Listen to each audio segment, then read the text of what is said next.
एक साथ। ओम भूर्भुवः स्वः तत्सवितुर्वरेण्यं भर्गो देवस्य धीमहि धियो यो नः प्रचोदयात्।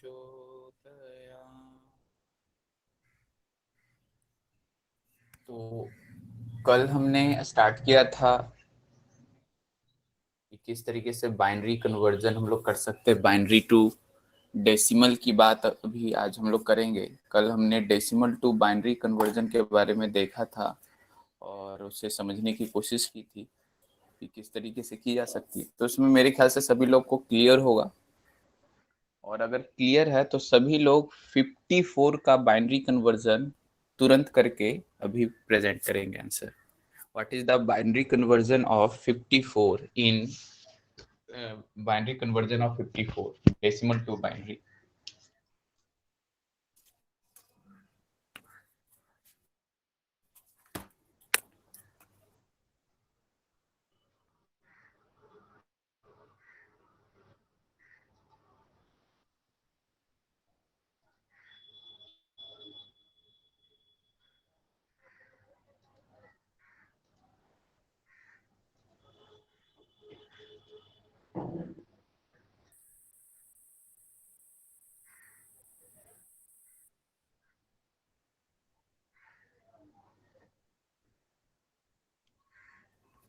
सभी लोगों तक मेरी स्क्रीन आ रही है क्या? स्क्रीन सभी तक पहुंच रही है?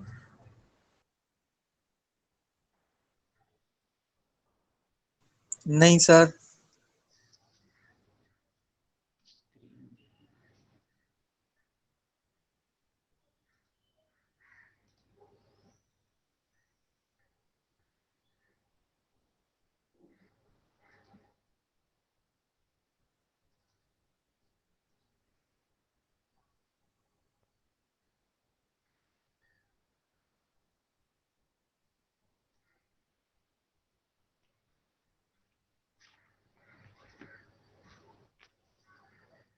तो आइए, कुछ आंसर्स हमारे सामने आ चुके हैं। 54 का हम लोग बाइनरी कन्वर्जन देखने की कोशिश करते हैं क्या होगा। तो अगर हमारे पास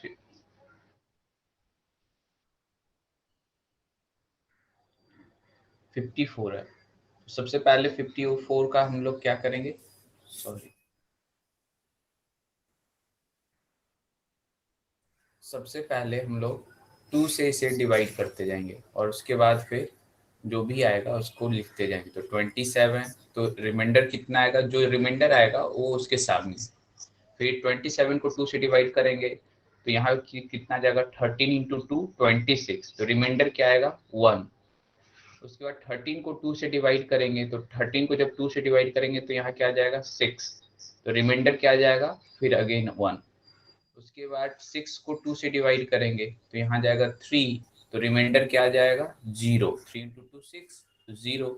अब फिर अगेन 3 को अब हम लोग 2 से डिवाइड करेंगे तो यहाँ जाएगा 1, और रिमाइंडर भी क्या आ जाएगा, 1, क्योंकि 2 इंटू टू 2 और प्लस 1 3। अब इसे नीचे से ऊपर हमें लिखना है, तो ये क्या हो जाएगा, 110 110। मेरे ख्याल से सभी लोग का ये आंसर आना चाहिए। जिनका नहीं आ रहा है वो चेक कर लीजिए, जो भी गलतियां हुई हैं। 110 and 110 is the correct answer.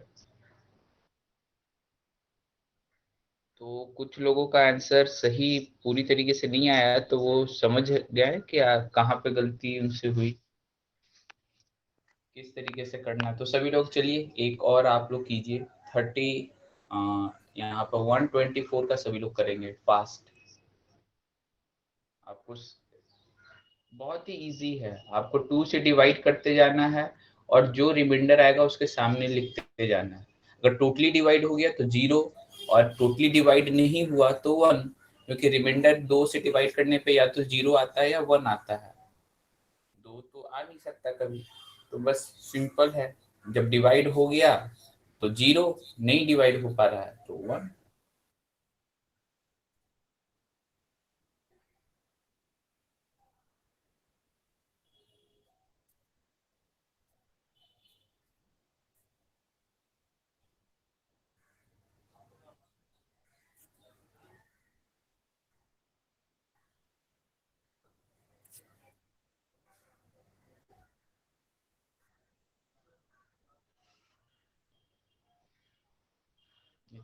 अच्छा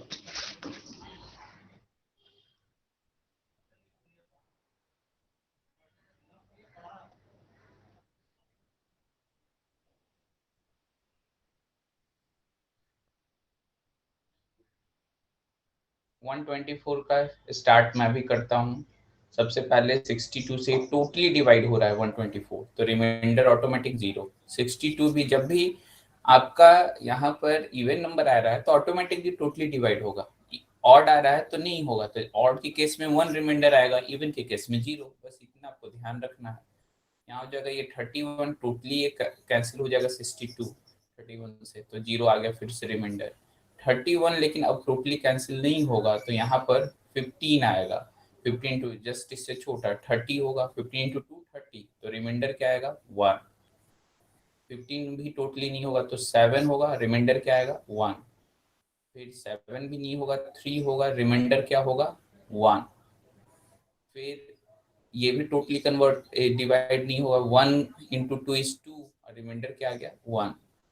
तो अब नीचे से हमें ऊपर लिखना है, तो यहाँ पे देखिए लास्ट में 1 2 3 4 5 1 है, 1 2 3 4 5 और 2 0, तो ये हमारा क्या हो गया 124 का binary conversion. Is it clear? उल्टा लिखना है, और जिनका नहीं समझ में आ रहा है वो इसको और अच्छे से देखे समझे। इसे नीचे से ऊपर लिखना है, और नीचे में 0 0 आपके आ गए तो वो थोड़ा सा ध्यान दीजिए। बाद बाकी कई लोग के सही आए हैं, कुछ एक आध गलत हुए हैं, तो ध्यान दीजिए, सही हो जाएगी चीजें। अब इसी का हमें वो अपोजिट देखना है, डेसिमल टू। अभी हमने देखा बाइनरी, डेसिमल टू बाइनरी। अब हमें देखना है बाइनरी टू डेसिमल, यानी अपोजिट।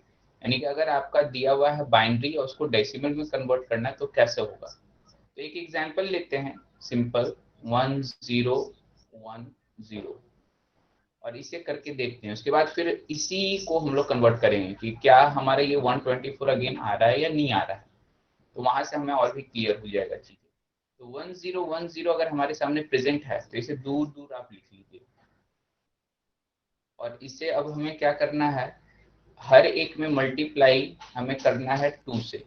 किससे मल्टीप्लाई करना है 2 से, मल्टीप्लाई कर दीजिए 2 से, और 2 का पावर में मल्टीप्लाई करना है। किस तरीके से, पावर 0 यहाँ लीजिए, सबसे जो राइट साइड है उसमें 2 की पावर 0 से मल्टीप्लाई करना है। उसके पहले 2 की पावर 1 से, एक एक बढ़ाते जाइए 2 से, और ये क्या हो जाएगा 3 से। तो इससे आपको इसमें मल्टीप्लाई करना है। तो अब 0 से तो आप किसी में भी कुछ भी मल्टीप्लाई करें वो क्या देगा, 0 ही देगा। तो यहाँ पे तो 0 वाली के केस में ज्यादा कुछ सोचना ही नहीं है। सोचना किसमें है कि इसमें 1 से मल्टीप्लाई हो रहा है, यानी कि ये जो डिजिट होगा 1 से, तो किसी में भी मल्टीप्लाई कीजिए तो वही आएगा। तो 2 की पावर 1 क्या होती है 2, अब वो 1 से मल्टीप्लाई हुई तो 2 आ गई हमारी, और 2 इंटू 2 इंटू 2 इज 8। तो ये हमारी 8 इंटू 1 क्या हो जाएगी, यहाँ 8 आ जाएगी। तो 8, अब जितने भी नंबर आ रहे हैं सबको आप क्या कर दो, ऐड कर दो। तो ये क्या हो जाएगा हमारा 8 प्लस 2 इज 10। तो इस तरीके से 2 के पावर को बस आपको ध्यान में रखते जाना है। 2 का पावर 0 क्या होगा, 2 का पावर 1 क्या होगा, 2 क्या होगा, 3 क्या होगा।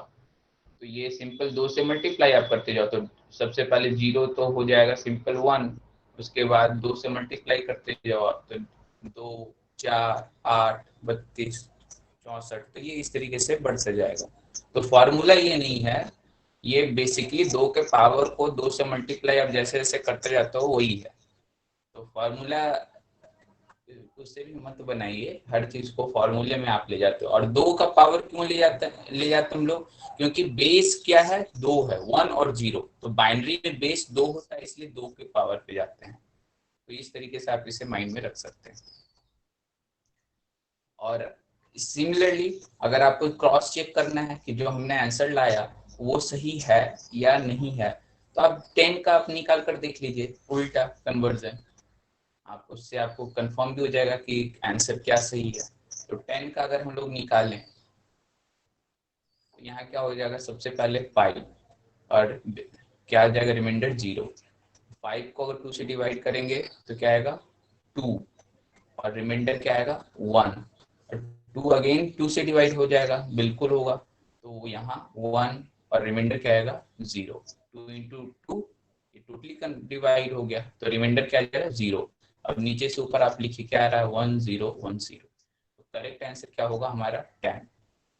करेक्ट आंसर क्या होगा 10। तो हमने जो 10 निकाला है वो बिल्कुल सही है, क्योंकि हमने अपोजिट करके भी देखा तो वही आ रहा है। तो यहाँ चीजें समझ में आ रही हैं सभी को, किन्हीं को कोई कंफ्यूजन हो तो आप पूछ सकते हैं चीजें एक बार फिर से। देखिए कुछ नहीं है, जो भी नंबर रहेगा, जो भी नंबर गिवन रहेगा, सब में 2 से मल्टीप्लाई कर दीजिए और 2 का पावर क्या डाल दीजिए आप, सबसे राइट साइड में जो है वो 0 डालिए, फिर एक एक बढ़ाते जाइए।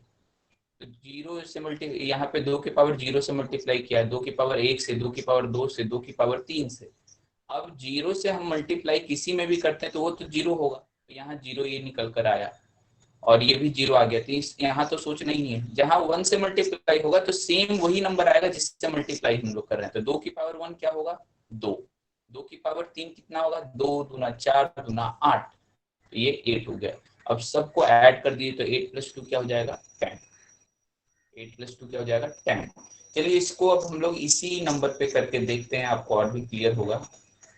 जो अभी हमने 124 निकाला था, तो 124 का जो हमने अभी निकाला है उस पर हम लोग इसे एक बार ट्राई करके देखते हैं कि क्या हमारा ये सारी चीजें हमें समझ में आ रही हैं या नहीं आ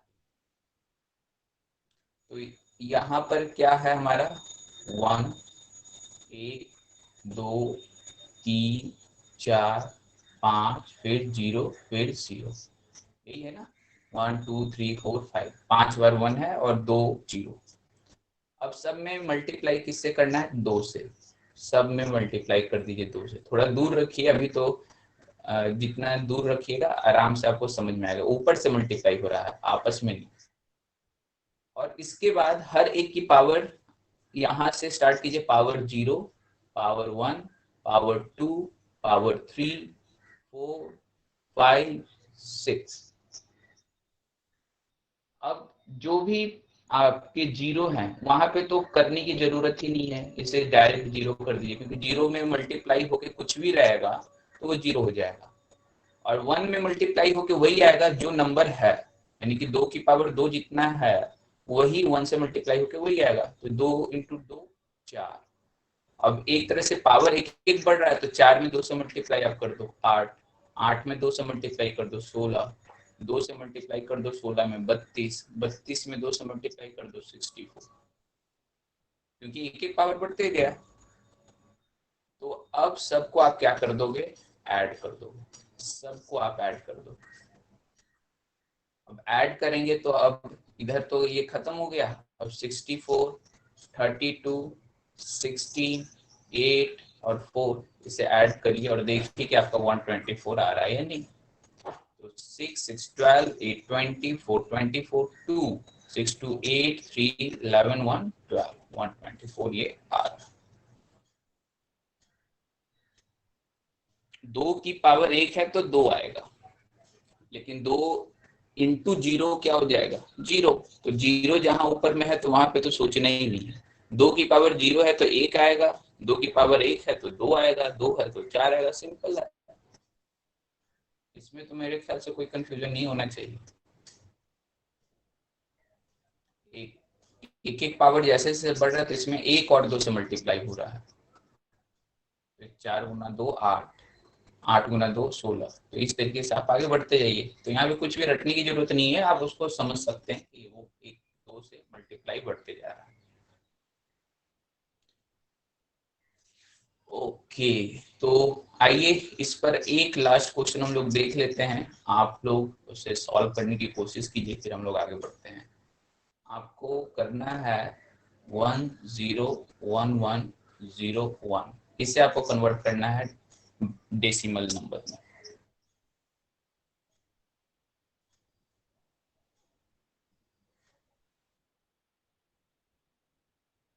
सभी लोग ट्राई करेंगे।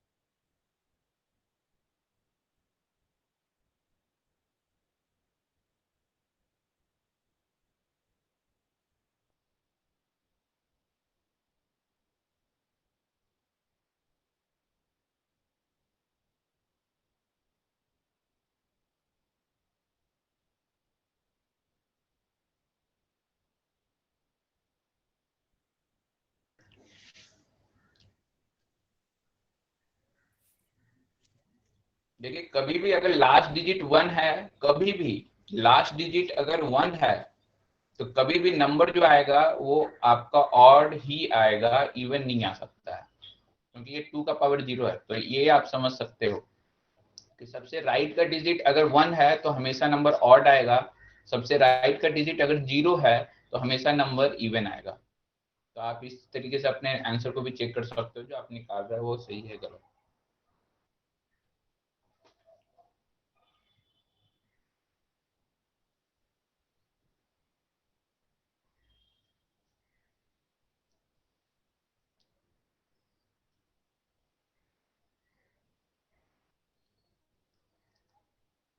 चलिए इसे चेक करते हैं। मोस्ट ऑफ द आंसर 45 हैं, कुछ आंसर अलग भी हैं। मैंने कुछ कहा नहीं था, मैंने लिखा है, आप देखिए आपके स्क्रीन के ऊपर प्रेजेंट है।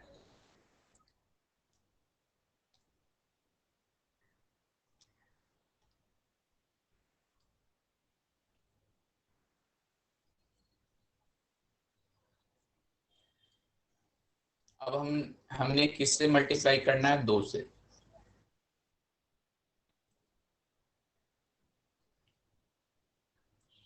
पावर क्या करना है? 0। तो पावर 0 यानी 1। अब सिर्फ 1 यहीं पे आएगा, बाद बाकी सारे नंबर क्या होते हैं? पावर 1 2 कुछ भी आप ले लो, 2 का पावर, वो हमेशा इवन नंबर आएगा। तो ये नंबर अगर 0 हो जा रहा है तो ऑड आएगा ही नहीं, अगर ये नंबर 0 नहीं हो रहा है तो ऑड ही आएगा। तो इसलिए मैं कह रहा हूँ कि 1 अगर है तो पक्का है कि ऑड ही आएगा, अगर यही 0 हो जाता तो ऑड कभी आएगा ही नहीं। तो इस बात का आप ध्यान रख सकते हैं, कैलकुलेशन में गड़बड़ी ना हो। 2 की पावर 0, ये क्या है? 1। तो 1 इंटू, यहाँ पे 2 की पावर 0, पहले मैं इसके आप ब्रैकेट में लिख दीजिए ताकि आपको समझ में आ जाए। 2 की पावर 1 2, 2 4 8 16 और 32। अब जब भी 2 की पावर 0 और इसको मल्टीप्लाई करेंगे तो ये क्या आ जाएगा आपका? 1 इंटू 1 1, और 0 वाले में तो उसको सोचना ही नहीं, ये दोनों 0 हो गया। 4 इंटू 1 4, 8 इंटू 1 8, 32 इंटू 1 32। सारे को आप प्लस कर दीजिए, और आपको माइंड में अगर बैठ गया है कि हाँ इस तरीके से होता है, 2 2 से मल्टीप्लाई होते जाता है, तो आप उसको फिर जो है, जो आपने फॉर्मूला बोला वो फॉर्मूला नहीं, आप डायरेक्ट उसको फिर कर सकते हैं। 3 2 5 और 3 1 4, 45 इज द आंसर। तो ये आपका हो गया 45। तो किसी को भी कोई कंफ्यूजन है तो वो आप बता सकते हैं। बाकी अगर आप इस चीज को फास्ट करना शुरू कर दिया, आपको समझ में आना शुरू हो गया, तो आप फिर फास्ट कर सकते हैं। कैसे? आपके पास जो भी नंबर लिखे हुए हैं उसमें क्या करते जाइए, 2 से मल्टीप्लाई करते जाइए, और उसमें मल्टीप्लाई जहाँ 0 है उसको छोड़ दिए, तो यहाँ पे 2 का पावर 0, 1 इंटू 1, ये 1 हो गया, ये छोड़ दिया, 2 का पावर 2 4 8 और ये 32, इसे ऐड कर दिया, तो ये आपका आ गया। यहाँ पे छोड़ना है तो 1 2 छूट गया। तो जब पहले इस तरीके से माइंड में रखिए ताकि आपका पहले फिट हो जाए क्या करना है, और उसके बाद, क्योंकि डायरेक्ट करने के चक्कर में आप लोग कई बार गलतियां करते हो, तो वो चीज ना हो और आप इस तरीके से करें।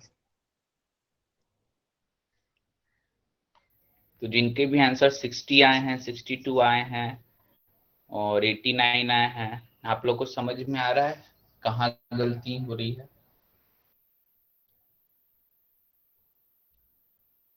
नहीं समझ में आ रहा है तो पूछिए, अदरवाइज मैं नहीं समझ पाऊंगा कि आपको समझ में आ रही है या नहीं। तो 2 का पावर 0 है तो 1 कैसा होगा? किसी भी संख्या का पावर जब 0 होता है तो वो 1 होता है, चाहे 2 हो, चाहे 3 हो, चाहे 4 हो, चाहे कुछ भी हो, वो 1 ही होता है। इसके प्रूफ भी है मैथमेटिकल, लेकिन उसकी अभी हम लोग डिस्कस नहीं कर सकते हैं, वो पूरा अलग मैथमेटिक्स आ जाएगा, फिर उसकी जरूरत नहीं है यहाँ पर। लेकिन आपको अभी बेसिकली याद रखना है, किसी भी संख्या का पावर अगर 0 होता है तो वो 1 ही होता है, किसी भी संख्या का पावर।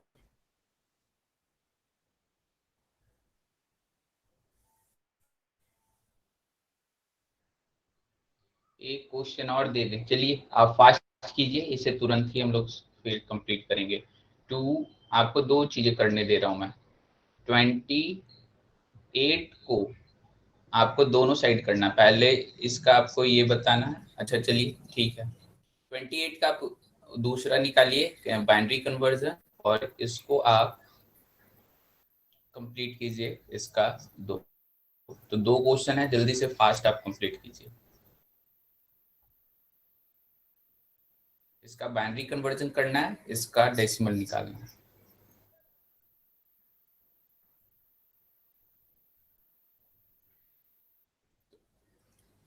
आप खुद से करते जाइए, मैं भी कर रहा हूँ, लेकिन आप खुद से करें।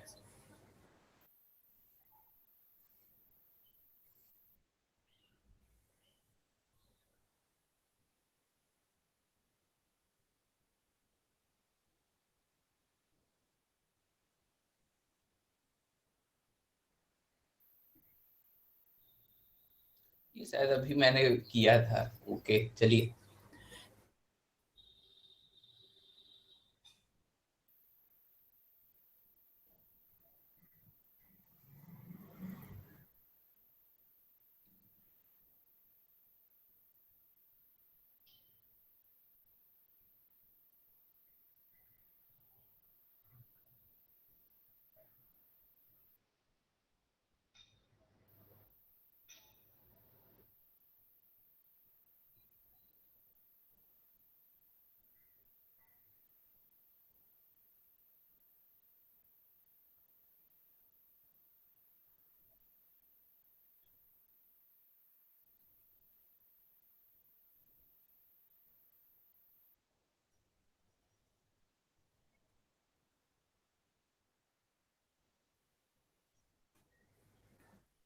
तो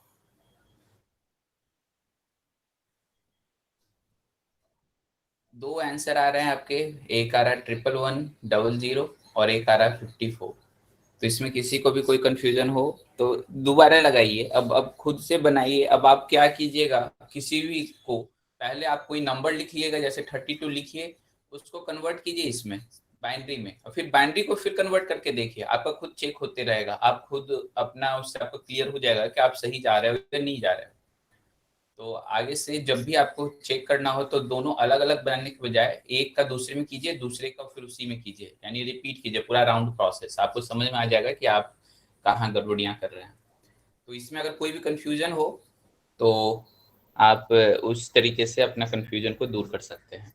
चलिए अब हम लोग आगे बढ़ते हैं, क्योंकि इसमें अभी आगे हमें और भी चीज़ें देखनी है। इसके बाद जो नेक्स्ट हमारे पास पॉइंट आता है, दो चीजें और बात की जाती हैं जो जिससे रिलेटेड चीजें जो हैं वो पूछी जाती हैं।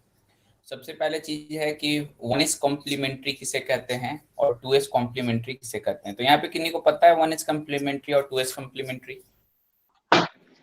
जी सर।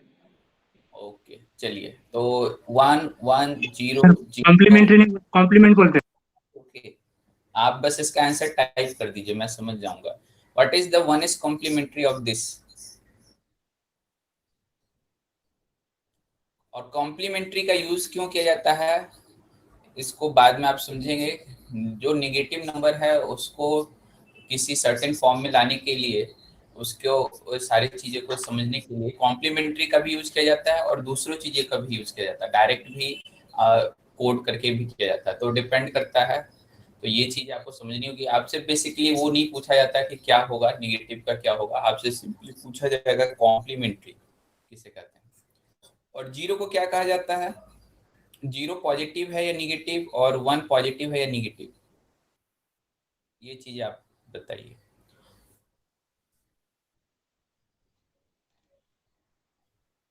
तो शायद ये मुझसे थोड़ी सी गलती हो गई थी। जीरो जो होती है वो पॉजिटिव होती है, वन जो होती है वो निगेटिव होती है, तो इसे आप देख लीजिएगा।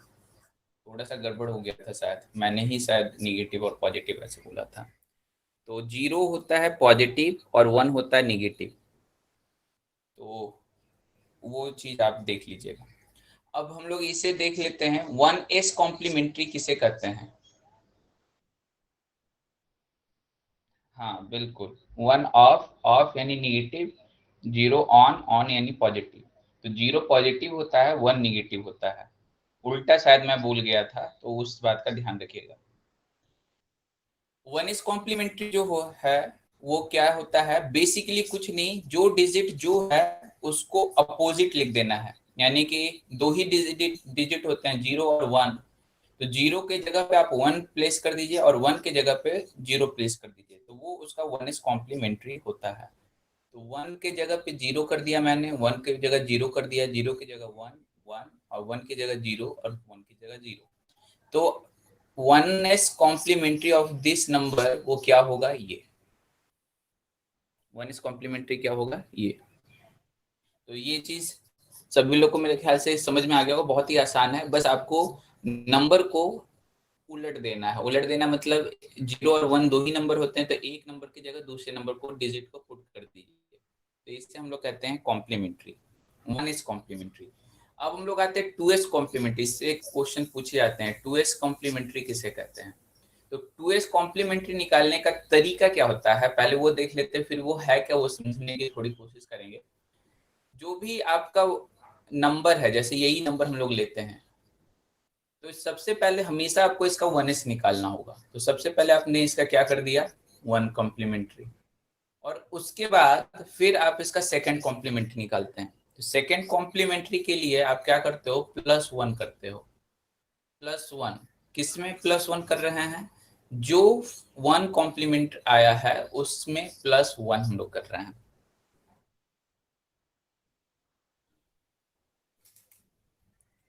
वन जो है वो आपको नेगेटिव होता है, 0 होता है पॉजिटिव। पॉजिटिव यानी ऑन, नेगेटिव यानी ऑफ। तो एक बार वैसे चेक कर लीजिएगा, ऑन ऑफ पे मैं कंफर्म अभी टोटली नहीं कह सकता, लेकिन वही होता है मेरे ख्याल से, मैंने वही मेरे माइंड में है। लेकिन पॉजिटिव और नेगेटिव ये कंफर्म है कि 0 जो है वो पॉजिटिव है और 1 जो है वो नेगेटिव है।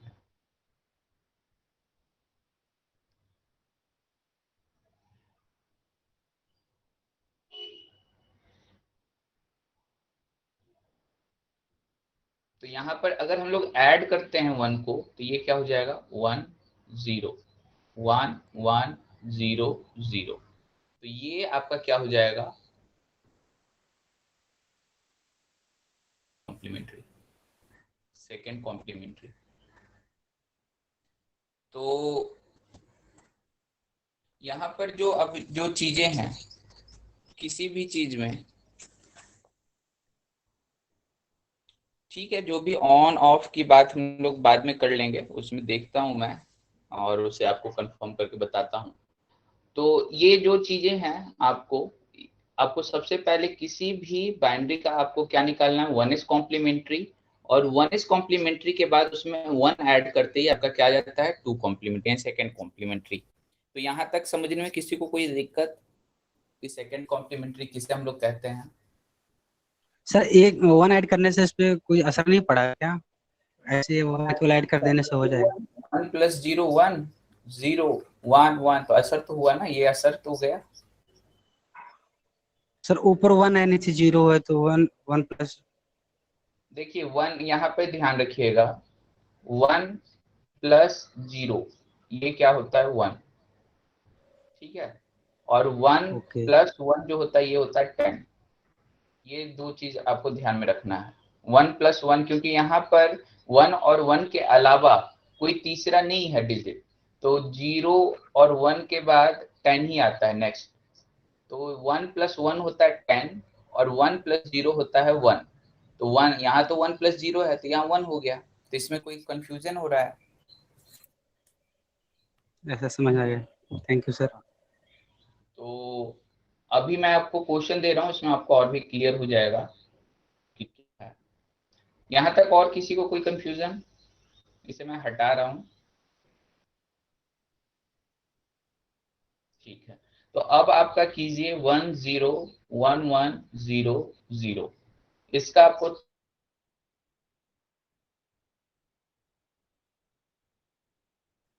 इसका निकालेंगे सेकंड कॉम्प्लीमेंट्री।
तो आइए हम लोग देखते हैं इसका क्या होगा कॉम्प्लीमेंट्री।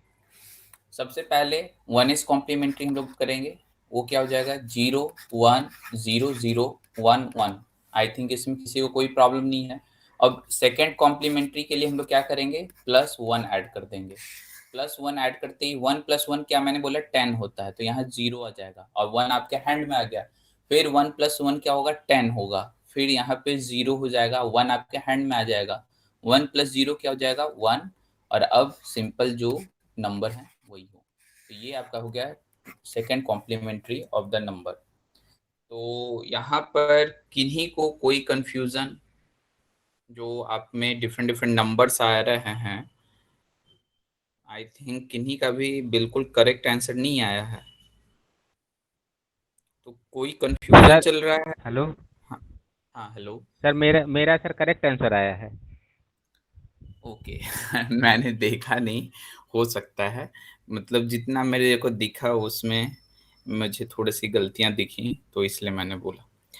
तो जिनको गलतियां हो रही हैं उनसे मैं पूछना चाहता हूँ, कंफ्यूजन हो रहा है तो आप पूछो, जो सही हो रहे हैं वो तो अच्छी सर बात है। हाँ सर ये जैसे आपने बोला था 1 1 जोड़ने पर 10 आता है, तो उसमें से 10 का जीरो बस को लिखना है सर। बिल्कुल मैंने बिल्कुल। क्या किया था, वो 10 को लिख दिया था सर, इसलिए मेरा आंसर गलत हो गया। ओके अब ओके, समझ में आ गया। इसीलिए मैंने ये लिखा था क्वेश्चन, ताकि आपको वो चीज क्लियर हो जाए।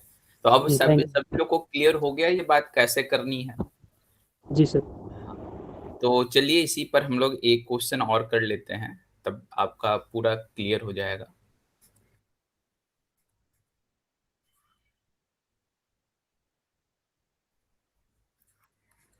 चलिए, आपका इसका करना है सेकंड कॉम्प्लीमेंट।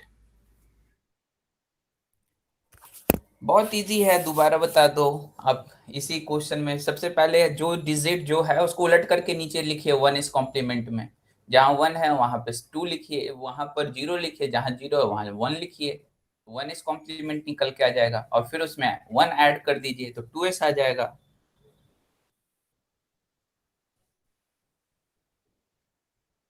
तो अगर 1s करेंगे, इसके 1 0 लिखिए, 0 है तो 1, 1 है तो 0, 0 है 1 है तो 0, 0 है तो 1, 1 0 1, बस उलट के लिख दिया, 1s हो गया कंप्लीट।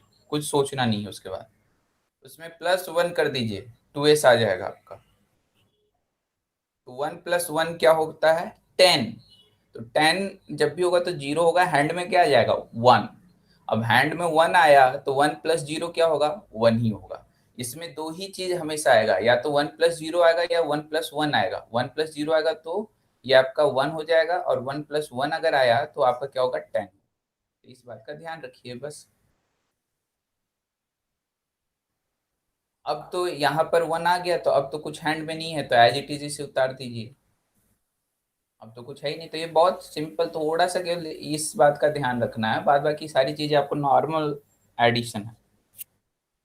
0 1 0 0 1 1 0, बहुत बढ़िया, सभी लोग का लगभग सही दिख रहा है। अभी भी कुछ शिवानी जी का अभी भी गड़बड़ है। सबसे पहले 1 कैसे आ गया, चलिए तो देख लीजिएगा आप लोग, कुछ जो गड़बड़ियां हो रही हैं वो आप जो भी है उसे समझिए, बहुत इजी है। बस आपको उलट कर लिख देना है। अब यहाँ तो जब फर्स्ट डिजिट 1 आ गया, तो उसका इधर तो 1 आने का कोई चांस ही नहीं है लगभग, क्योंकि 1 है तो वो 0 हो जाएगा, अब 0 ही आएगा। 1 ऐड कर रहे हैं तो यहाँ तक तो उसका प्रभाव नहीं पड़ता है, ज्यादा से ज्यादा पहला नहीं तो दूसरे डिजिट तक इस 1 का प्रभाव होगा। उसके बाद तो सारे एज इट इज ही लिखे जाते हैं। तो इस चीज को ध्यान रखिएगा। चलिए आइए हम लोग आगे बढ़ते हैं। आपसे पूछ दिया जाता है ये डायरेक्ट डायरेक्ट क्वेश्चंस कि 1s कॉम्प्लीमेंट क्या होगा, 2s कॉम्प्लीमेंट क्या होगा, और इसका डीप में वैसे ज्यादा जाने की जरूरत नहीं होती है, लेकिन अगर मैं बता देता हूँ फॉर ए नॉलेज, वो आपसे पूछा नहीं जाता है। जैसे इसमें कितने बिट हैं बाइनरी नंबर में, बिट कितने कहलाएंगे, काउंट करेंगे तो 1 2 3 4 5 6 7 8, तो 8 बिट हैं। तो जो नंबर होता है, नंबर जो होता है और उसका जो 2s कॉम्प्लीमेंट होता है, दोनों का जो एडिशन होता है वो 2n के बराबर होता है। कहने का क्या मतलब है, यहाँ पर 8 बिट हैं, तो यहाँ पर 2 की पावर 8 आएगी आपको एडिशन किसका, इसको अगर आप कन्वर्ट किए नंबर में और इसको अगर आप कन्वर्ट किए नंबर में, तो इन दोनों का एडिशन जो आएगा वो आएगा 2 की पावर 8। 8 कहाँ से आया? इसमें जो संख्या है 1 2 3 4 5 6 7 8, तो ये इससे अगर आप कन्वर्ट करोगे नंबर में, इसे आप कन्वर्ट करोगे नंबर में, और दोनों को जब जोड़ोगे तो वो 2 की पावर 8 के बराबर आएगा। तो ये होता है इसका मैथमेटिकल मीनिंग। तो इसे शॉर्ट में, छोटे में देख के समझ सकते हैं। एक थोड़ा सा एग्जांपल ले लेता हूँ, जैसे 1 1 0 0, और इसका हम लोग कॉम्प्लीमेंट निकालते हैं। 2s कॉम्प्लीमेंट 0 0 1 1, और इसमें ऐड कर देंगे 1, ये 1s हो गया। अब 2s के लिए 1 ऐड कर दिए, तो ये क्या हो जाएगा? 1 1 10, 1 1 10, ये 1 और 0। इसमें यहाँ पे किसी को दिक्कत? 1 1 10, वन हैंड में 1 1 10, वन हैंड में 1 + 0 1 और 0। अब ये नंबर क्या होगा आपका? अगर 1 1 0 0 का आप नंबर निकालो तो क्या आ जाएगा? 2 की पावर 0 1 2 3, मल्टीप्लाई कर देंगे तो ये तो खत्म हो गया, ये हो गया 4 और ये हो गया 8। 8 + 4 क्या हो जाएगा? ये 12। उसी तरीके से इसको अगर आप करोगे तो 2 की पावर 0 1 2 3, तो ये क्या हो गया? 2 की पावर 2 4, और सारे तो जीरो ही हो जाएंगे, 0 + 0 + 0। तो 12 + 4 क्या आएगा? दोनों का एडिशन 12 + 4 16। 16 कितना होना चाहिए? 2 की पावर, इसके डिजिट देखिए क्या है? 4।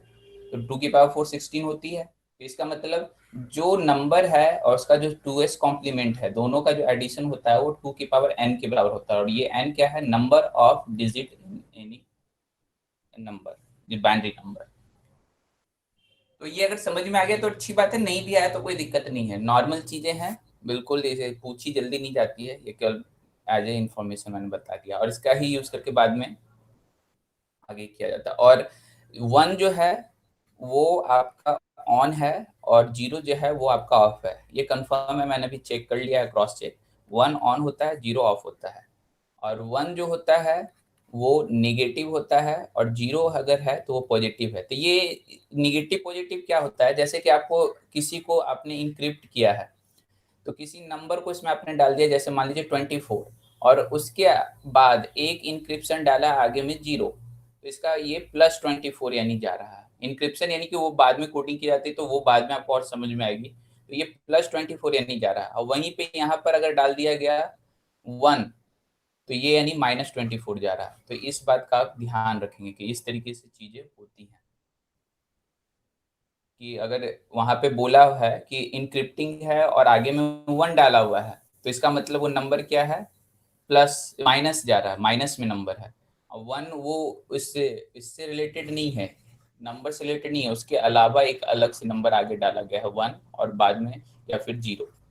तो वो चीजें आपको ऐसे पूछी नहीं जाएंगी, ये मैंने एज ए इंफॉर्मेशन आपको बता दिया। तो 1 मतलब होता है निगेटिव, 0 मतलब होता है पॉजिटिव।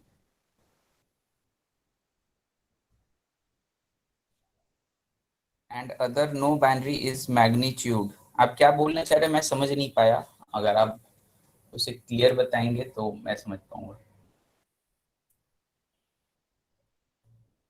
तो इस तरीके से आप मतलब समझ जाइए, ये जो मैंने बताया उस तरीके से माइंड मेकअप आप कर लीजिए। क्वेश्चन और किस तरीके से पूछे जाते हैं उस पर मैं आता हूँ, ताकि आपको क्लियर हो जाए।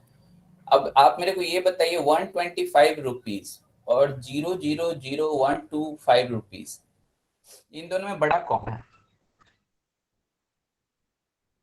हाँ, other number are magnitude number, हाँ बिल्कुल।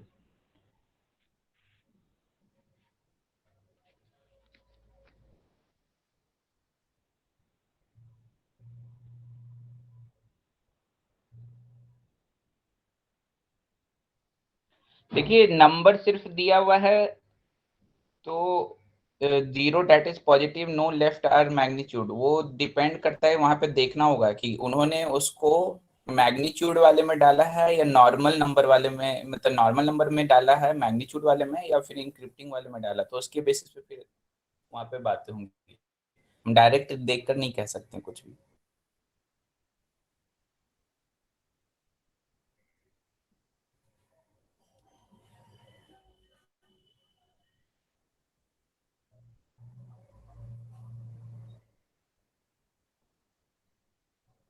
Okay okay.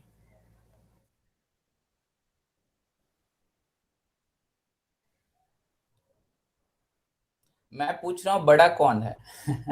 यहाँ पे बड़ा कोई नहीं है, यहाँ दोनों बराबर हैं।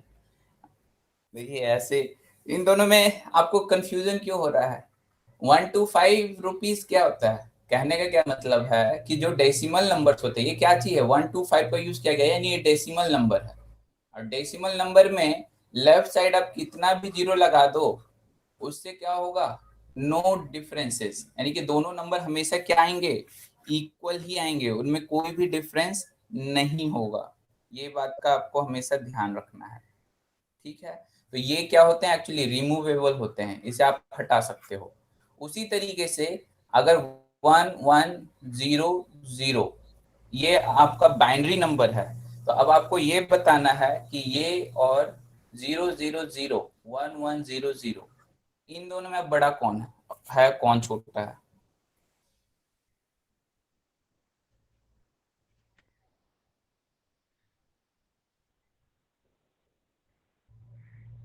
मैं बस आपको कंफ्यूज कर रहा हूँ और आप कंफ्यूज हो रहे हो। दोनों ही नंबर को अगर आप किसमें कन्वर्ट करोगे, डेसिमल में कन्वर्ट करोगे, तो क्या इन दोनों का नंबर अलग अलग आएगा क्या? अपना माइंड लगाइए, सेम है बिल्कुल। इसी तरीके मतलब बाद में अगर आपका जीरो आ रहा है तब तो उसका मीनिंग हो जाएगा, लेकिन अगर पहले जीरो ऐड हो रहा है तो उसका कोई मीनिंग नहीं है, दोनों इक्वल हैं। तो ये भी क्या हो, इसे आप रिमूव कर सकते हो। तो नॉर्मल जो नंबर होते हैं वो इक्वल होते हैं, वो उसमें कोई भी दिक्कत नहीं है, दोनों क्या है? इक्वल है। अब जो नेक्स्ट जो है पॉइंट, भाई पहुंचना कहाँ चाह रहा हूँ वो अब आपको समझ में आएगा। अब मेरा एक जो नेक्स्ट है 2s कॉम्प्लीमेंट, मैं इसका निकालता हूँ 2s कॉम्प्लीमेंट। 2s कॉम्प्लीमेंट में अगर मैं डाल रहा हूँ ये 1100, ये मान लीजिए हमारा 2s कॉम्प्लीमेंट आया है, 2s complement of any number, ये मान लीजिए ये 2s कॉम्प्लीमेंट आया है। तो अब आपको ये बताना है कि 2s कॉम्प्लीमेंट में अगर हम आगे जीरो डालते हैं तो क्या वो सेम ही होगा?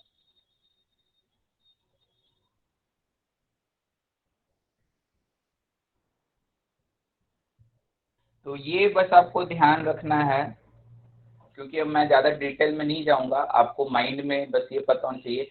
नॉर्मल नंबर में अगर आप 00 आगे डालते हो, नॉर्मल बाइनरी नंबर में, तो उसे रिमूव किया जा सकता है। और उसी तरीके से 2s कॉम्प्लीमेंट, जब आप सेकंड कॉम्प्लीमेंट की बात कर रहे होते हो, तो वहाँ पर जो रिमूवेबल होता है आगे का 1111, ये नंबर एक्चुअली में वहाँ पे रिमूवेबल होते हैं। तो 2s कॉम्प्लीमेंट में कभी-कभी क्या होता है कि आगे में ढेर सारे 1 दे दिए जाते हैं आपको कंफ्यूज करने के लिए। यानी कि आपका मान लीजिए कि 2s कॉम्प्लीमेंट आंसर आपका आ रहा है 0110, और वहाँ पे आंसर कुछ दिया ही नहीं है, है 01101। मान लीजिए कि आपका आंसर 2s कॉम्प्लीमेंट आया 01101। अब इसमें क्या है कि ये आंसर आपका आ रहा है, लेकिन वहाँ पे जो गिवन जितने भी हैं आपको चॉइसेस, उसमें कोई भी नंबर ऐसा नहीं है, सभी नंबर में ढेर सारे आगे 4-5 वन भी लगे हुए हैं।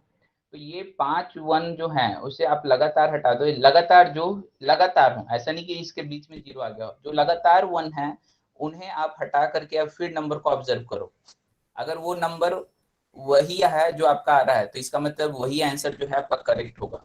इस बात का आप ध्यान रखेंगे। क्यों होगा वो, जब आप निगेटिव नंबर में और चीजें समझोगे तो वहां पे और आपको क्लियर होगा, लेकिन यहाँ पे फिलहाल इस बात को आपको माइंड में रखना है। तो क्या ये बात समझ में आ गई सभी लोग को कि जो 2s कॉम्प्लीमेंट अगर पूछा गया और उसमें आगे अगर ढेर सारे वन दिए हुए हैं गिवन, और उसके बाद फिर आपका ओरिजिनल आंसर है, तो वही आपका एक्चुअल आंसर है। 2s कॉम्प्लीमेंट में 1 को हम लोग रिमूव कर सकते हैं, नॉर्मल में 0 को आप रिमूव कर सकते हो। तो इस बात का आपको ध्यान रखना है। इस तरीके से आपको कंफ्यूज करने के लिए क्वेश्चन दिए जाते हैं, और ये एक अच्छा मतलब आपको पता होना चाहिए इस तरीके से क्वेश्चन आया है। तो यहाँ तक में किसी को कोई कंफ्यूजन, किसी तरह का कोई दिक्कत?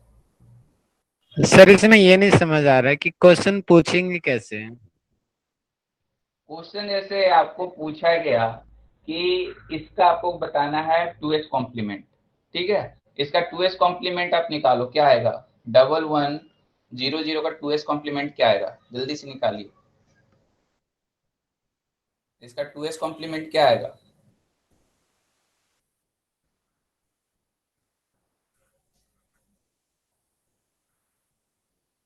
ये आ गया 2s कॉम्प्लीमेंट 0100। अब आपका आंसर ये कहीं गिवन ही नहीं है, चारों ऑप्शन में आपका आंसर गिवन है 11110100, एक आंसर लेकिन ये गिवन है और सारे आंसर इससे भी अलग हैं। तो इस आगे के सारे चारों को हटा करके ये आप देखोगे, जो लगातार 1 है वो हटा करके ये आप देखोगे, अगर ये भी आपका सेम आ रहा है, आपके आंसर से मैच खा रहा है, यानी यही आपका करेक्ट आंसर है। अब आपको समझ में आया ये बात? ठीक है, और आगे लगातार 4 बार 0 ही तो जीरो है तो वहां उसको भी पे हटाएंगे। आपको वहां पे हटा नहीं सकते हैं, 2s कॉम्प्लीमेंट में 0 नहीं हटता, 1 हटता है, यही मैं आपको बता रहा हूँ। ठीक है, ओके सर, थैंक यू। हाँ। तो आइए अब हम लोग नेक्स्ट बात करते हैं इंटरनेट के ऊपर। किन्हीं को भी कोई कंफ्यूजन हो तो बाद में भी आप पूछते रहना, कोई दिक्कत नहीं है, हम लोग इंटरनेट पे भी आते हैं, क्योंकि जो आपको आती थी वो मैक्सिमम चीजें उसमें कवर हो चुकी है, उससे ज्यादा नहीं आपसे पूछी जाएगी। तो बस उस चीज का आप ध्यान रखो, आपका क्लियर रहेगा। इंटरनेट के ऊपर हम लोग जो बात कर रहे थे, इंटरनेट किसे कहते हैं, इंटरनेट क्या होता है। तो इंटरनेट हम लोग बहुत यूज कर रहे हैं, सारे लोग सभी तरीके से यूज करते हैं और बहुत इम्पोर्टेंट आज के टाइम में हो गया है। तो है क्या इंटरनेट?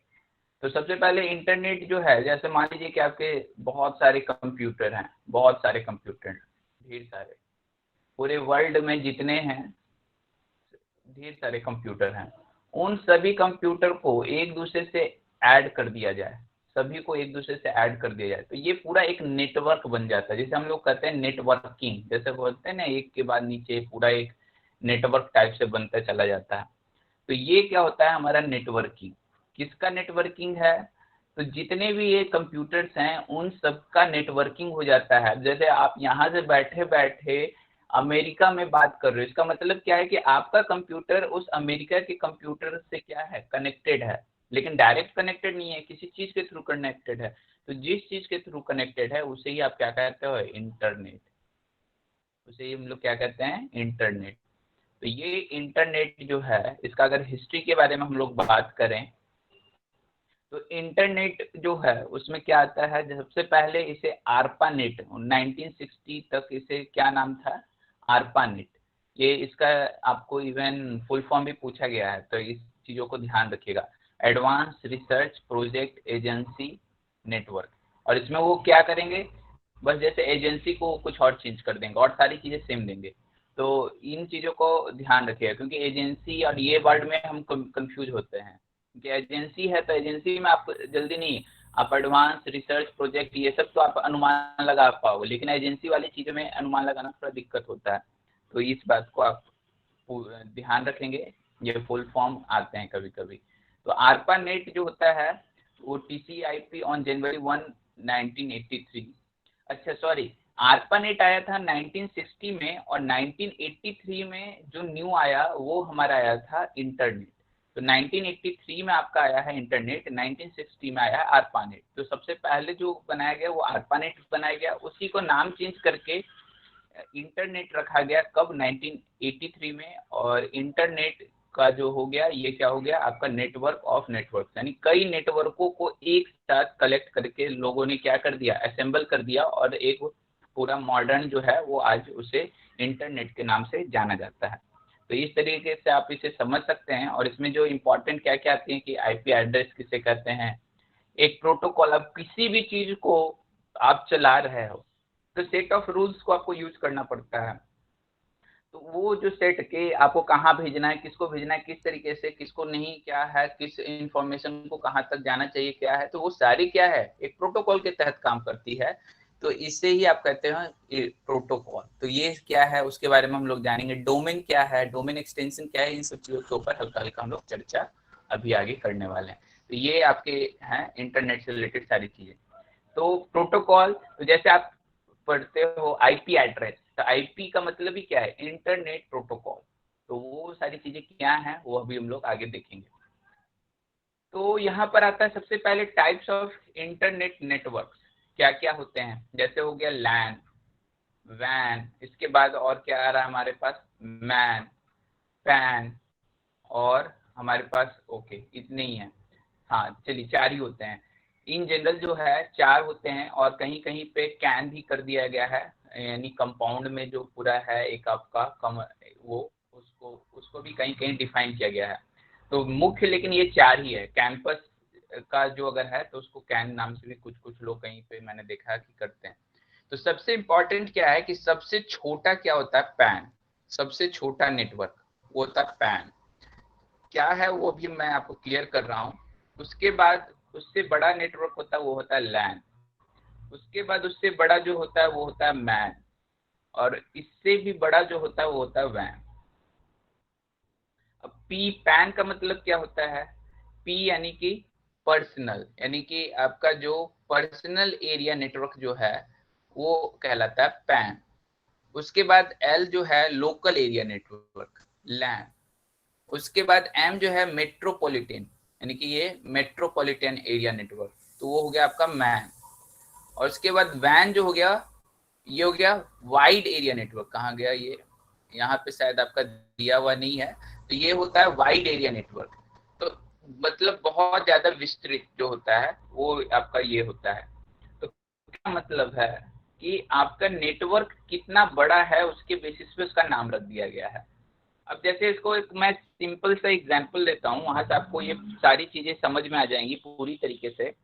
सबसे पहले जो यहाँ पे बात है कि पर्सनल एरिया नेटवर्क जो होगा वो क्या होगा, जैसे आपका जो लैपटॉप है या आपका कंप्यूटर है, तो उससे आप कनेक्ट कर लेते हो किसी ब्लूटूथ के थ्रू किसी डिवाइस को, या किसी और डिवाइस को आप कनेक्ट किए हुए रहते हो। तो उन डिवाइस के ऊपर कंट्रोल किसके थ्रू आप करते रहते हो, अपने कंप्यूटर के हेल्प से उनके ऊपर आपका कंट्रोल चलते रहता है। अगर कोई स्पीकर है ब्लूटूथ, तो आप उस पर गाना चलाते रहते हो अपने लैपटॉप के हेल्प से। तो ये सारी चीजें क्या है कि आपका उनके ऊपर और किसी का कोई कंट्रोल नहीं है, आपके सिर्फ और सिर्फ अपने पर्सनल कंप्यूटर का कंट्रोल है। तो इसका वो क्या कहलाएगा, पर्सनल एरिया नेटवर्क। ये जो हो गया है आपका, ये जैसे लैपटॉप है, और कभी कभी आप दूसरे लैपटॉप से भी कनेक्ट कर लेते हो, या फिर एक लैपटॉप का दूसरे लैपटॉप से ब्लूटूथ के हेल्प से या किसी चीज के हेल्प से, और यहाँ पर आप मोबाइल से कनेक्ट किए हो या फिर जिससे, तो इसी का सिर्फ अभी इन सब के ऊपर क्या होगा, कंट्रोल होगा। तो इनका अगर ये एक लैपटॉप के थ्रू आप सभी तक कंट्रोल कर रहे हो तो वो आ जाएगा आपका पर्सनल एरिया नेटवर्क। इसके बाद जो नेक्स्ट आती है वो है लैन, इससे जो थोड़ा बड़ा होता है। अब जैसे आप कहीं भी जाते हो, आप अगर वाईफाई रखे हो या कुछ भी आप रखे हो, तो आप क्या बोलते हो कि मैंने जो है वाईफाई रखा है, लैन है मेरे पास। तो लैन यानी कि लोकल एरिया नेटवर्क है। आप क्या करते हो, कहीं से किसी के जो है आपने उससे नेट लिया है, और उसको फिर अपने राउटर के हेल्प से आप अपने घर में सभी लोग तक उससे पहुंचा रहे हो, उसके हेल्प से, राउटर के हेल्प से घर में सभी लोग उस इंटरनेट का या जिसका है वो यूज कर रहे हैं। तो इंटरनेट तो बाहर से आया, लेकिन साथ ही साथ उसके हेल्प से, उस वाईफाई के हेल्प से इवन आप एक दूसरे को कनेक्ट भी कर सकते हो। कनेक्ट यानी कि कहने का क्या मतलब है कि इससे आप कुछ चीजें यहाँ भेज सकते हो विदाउट यूजिंग इंटरनेट। आप सिर्फ आपका लैन नेटवर्क है उसके हेल्प से आप अपने कंप्यूटर का जो मैसेज है, अगर इंटरनेट नहीं भी है तो दूसरी जगह आप भेज सकते हो, जो आपके घर में ही है, अगर वो उस नेटवर्क में कनेक्टेड है तो यानी कि उस नेटवर्क में जो जो चीजें कनेक्टेड हैं उन सभी तक आप कर सकते हो। अब इसका कैसे यूज, जैसे हम लोग बहुत आप जैसे कॉलेज में कई लोग होंगे तो उन्होंने देखा होगा ये चीज, क्या हम लोग कॉलेज में गेम खेलते हैं एक दूसरे के हेल्प से, यानी कि कॉलेज का जो वाईफाई नेटवर्क होता है उससे 6-7 लोग कनेक्ट हो जाते हैं, और उस नेटवर्क के हेल्प से 5 लोग आपस में कनेक्ट होकर के एक ही गेम को 5 खेल रहे होते हैं, और साथ में एक दूसरे से जो सारी चीजें हैं वो शेयर हो जाती हैं। तो वो जो नेटवर्क कहलाएगा वो क्या कहलाएगा, लैन। वहां पे बाहर से इंटरनेट आ रहा है वो अलग चीज हो गई, लेकिन आपस में वो क्या है, एक दूसरे से कनेक्ट हो चुके हैं, तो वो क्या कहलाएगा, लैन। आपका आपस में एक दूसरे को मैसेज भेज सकते हो, इवन इंटरनेट ना भी हो फिर भी, तो इसे क्या आप कहते हो, लैन। तो ये नेटवर्क हो गया लैन। अब आप किसी इंटरनेट के थ्रू, जैसे इंटरनेट के थ्रू आप क्या कर रहे हो, पूरे एक सिटी में कवर कर रहे हो। तो पूरे एक सिटी में कवर कर रहे हो, जैसे कि मान लीजिए आपने जिससे वाईफाई लिया है, तो वो कोई एक सेंटर होगा जो सभी लोग को वाईफाई अवेलेबल करवाता होगा। तो वो जो सेंटर है, वो सेंटर से वो सभी जो है वो कनेक्टेड है, यानी कि जैसे ही आपका 30 दिन का पीरियड खत्म होता है, ये आपका सब्सक्रिप्शन समाप्त कर देता है, यानी कि ऑटोमेटिकली वहां से कट कर देता है। तो इसका क्या मतलब है कि सभी जितने भी जगह पर नेटवर्क गया है उन सभी तक इसका क्या है, कंट्रोल है। वो सभी को क्या कर रहा है, कंट्रोल कर रहा है कि कितना स्पीड में इंटरनेट देना है, क्या करना है, क्या है। तो इसका हर एक घर तक क्या है, कंट्रोल है। तो इसे हम लोग क्या कहेंगे, मेट्रोपॉलिटन, यानी कि उस घर में फिर जाकर के चीजें डिवाइड हो रही हैं वो अलग चीज है, लेकिन वहां पर जो है ये क्या होगा, मेट्रोपॉलिटन। और यही लेकिन नेटवर्क इसका भी अपना नहीं है, ये भी कहीं से ले रहा है कोई बड़े जगह पे। तो वो जो बड़े जगह से ये ले रहा है, जो जो रियल में इंटरनेट जो सभी को प्रोवाइड कर रहा है, वो जो जगह होगी तो वहां से जो इंटरनेट ले रहा है तो वो क्या कहलाएगा, वैन। वो क्या क्या कहलाएगा, वैन। तो ये बेसिकली कुछ नहीं है, एक छोटे छोटे सिस्टम को आप मर्ज करते जा रहे हो, छोटे छोटे नेटवर्क को। तो जैसे जैसे नेटवर्क बड़ा होते जा रहा है, वैसे वैसे पैन, लैन, मैन और वैन तरह का कॉन्सेप्ट क्या होते जा रहा है, डिजाइन होते गया, और उसको उस तरीके से आदमी ने उसे डिफाइन कर दिया। तो कहीं कहीं पे जैसे लैन को ही मिला करके वैन की बात होती है, तो इसमें कोई ज्यादा एग्जैक्टली दिक्कत वाली बात नहीं है। लेकिन अगर बड़ा सा छोटे की बात किया जाए, तो सबसे बड़ा वाइड नेटवर्क जो होता है वह वैन होता है, उससे छोटा होता है मैन, उससे छोटा होता है लैन, और सबसे छोटा होता है पैन। तो जिस तरीके से है वो डिफरेंट डिफरेंट टाइम में अलग अलग सिचुएशन के बेसिस पे आप उसे कह सकते हो कि ये लैन है, ये मैन है, ये वैन है, ये पैन है, उस बेसिस पे। तो क्वेश्चन ऐसे डायरेक्ट ये नहीं पूछा जाएगा कि ये क्या है, ये पूछा जा सकता है कि कौन सा नेटवर्क बड़ा होता है, कौन सा छोटा होता है, इसके बेसिस से पूछा जा सकता है। या उसमें कितने दूर तक का कंट्रोल, किसका एरिया सबसे बड़ा होता है, इस तरीके से क्वेश्चन पूछा जाता है। क्योंकि एग्जैक्टली हर जगह लैंड मैन वैन को एग्जैक्टली डिफ्रेंशिएट करना थोड़ा सा कभी कभी डिफिकल्टी होती है, तो उसमें लेकिन ज्यादा दिक्कत वाली बात नहीं है। तो ये मेरे ख्याल से सभी लोग को मैन क्या है, मेट्रोपॉलिटन, यानी कि एक सिटी में पूरा आप चला रहे हो अपना पूरा नेटवर्क, तो आप उसको क्या कहोगे, मेट्रोपॉलिटन। वो क्या हो गया, नेटवर्क मेट्रोपॉलिटन। आपका सिर्फ सिटी में नहीं चल रहा है, आपके पूरे वर्ल्ड में चल रहा है या पूरे देश में चल रहा है, तो उसे आप क्या कहोगे, वैन। तो मेट्रोपॉलिटन से जो भी बड़ा नेटवर्क है वो सारी चीजें किसके अंतर्गत आ जाएगी, वैन। तो वैन का कंपोनेंट लैन भी है, वैन का कंपोनेंट मैन भी है, वैन का कंपोनेंट पैन भी है, सभी इसके कंपोनेंट है। तो वो उससे मतलब वो सबसे बड़ा है, यानी उसका एरिया सबसे ज्यादा बड़ा होता है। तो अगर आप मेट्रोपॉलिटन सिटी तक आपने कोई, मान लीजिए कि आप इंटरनेट नहीं ले रहे हो, लेकिन आपने एक सिस्टम बनाया कि हम पूरे एक जिला को, एक मेट्रो जो सिटी है उसे सभी लोग एक दूसरे से कनेक्ट हो जाएं बिना इंटरनेट के हेल्प से। तो आपने एक कनेक्शन बनाया और सभी लोगों को उस कनेक्शन से ऐड कर दिया, जबकि उसका इंटरनेट से कोई मतलब नहीं है। वो इंटरनेट क्योंकि वो तो पूरे वर्ल्ड को लेके चल रहा है। तो उस पूरे सिटी में आपने क्या किया कि अब उस पूरे सिटी के सभी लोग एक दूसरे से कनेक्टेड हो गए।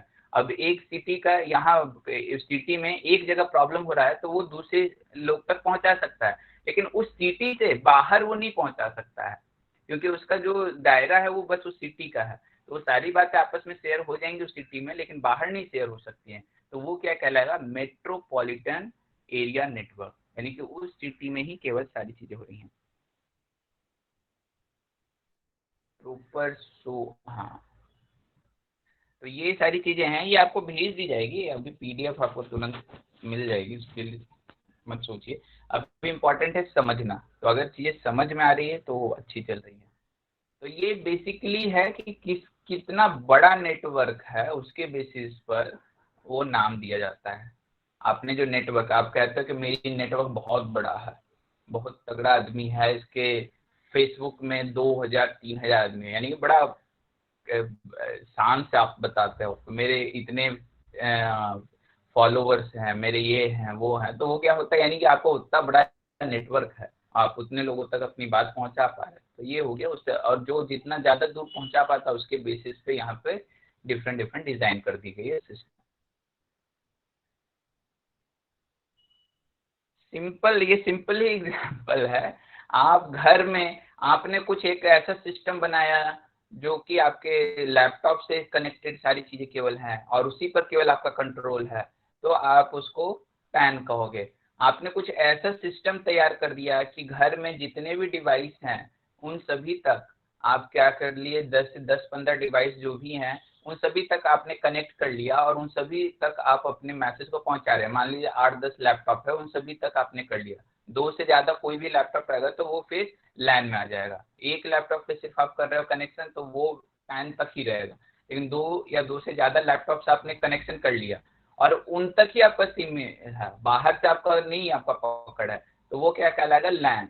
और आपने एक ऐसा सिस्टम तैयार कर दिया है कि पूरे सिटी के हर लोग तक आप अपने बात को पहुंचा सकते हैं, लेकिन आप उससे बाहर नहीं पहुंचा सकते हो, तो वो क्या कहलाएगा, मैन कहलाएगा। और वैन क्या हो गया कि आप उससे भी बड़ा, यानी कि मैन से कोई भी बड़ा जो सिस्टम है उसको वैन ही बताया गया है।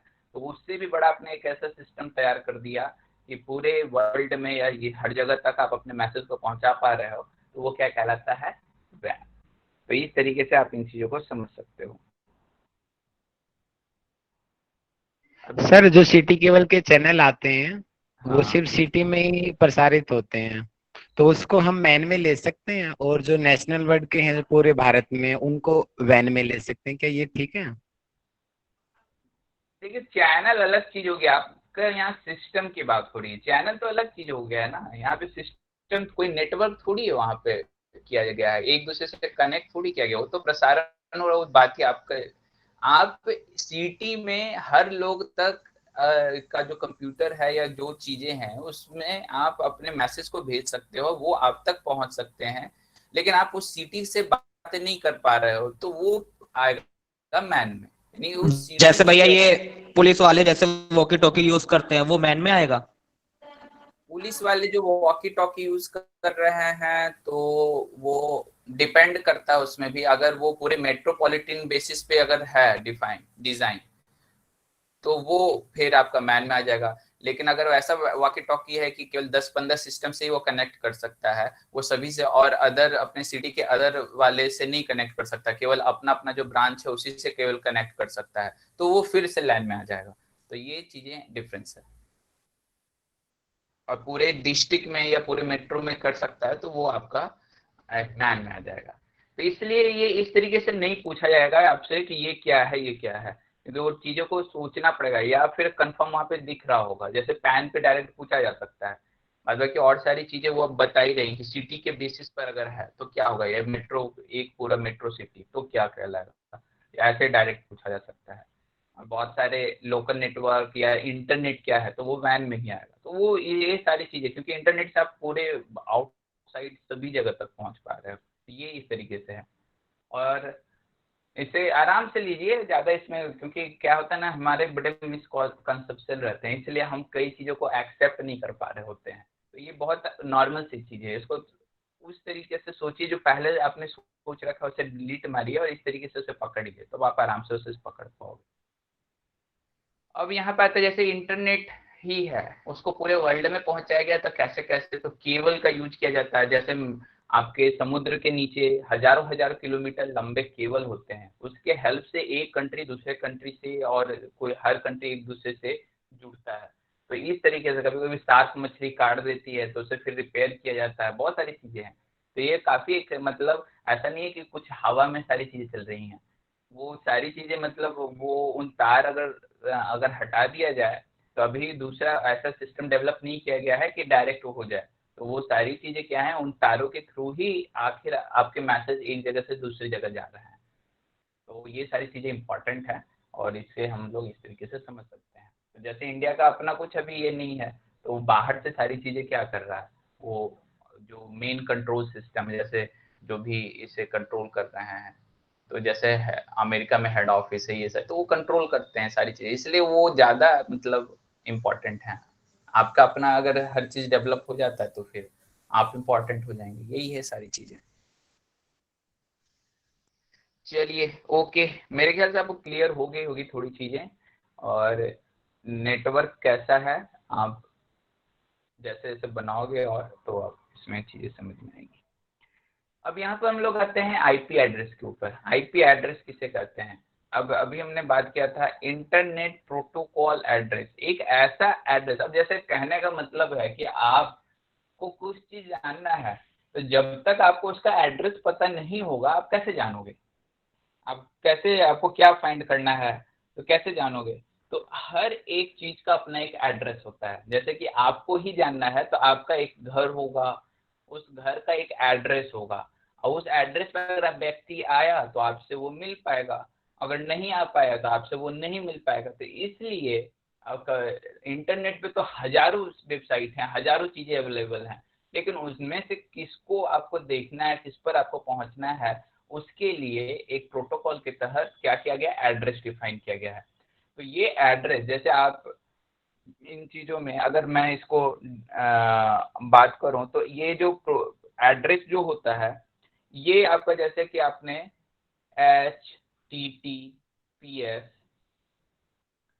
/www डॉट कुछ भी जो आपका जहाँ जाना है .org या जो भी आपका है ./user/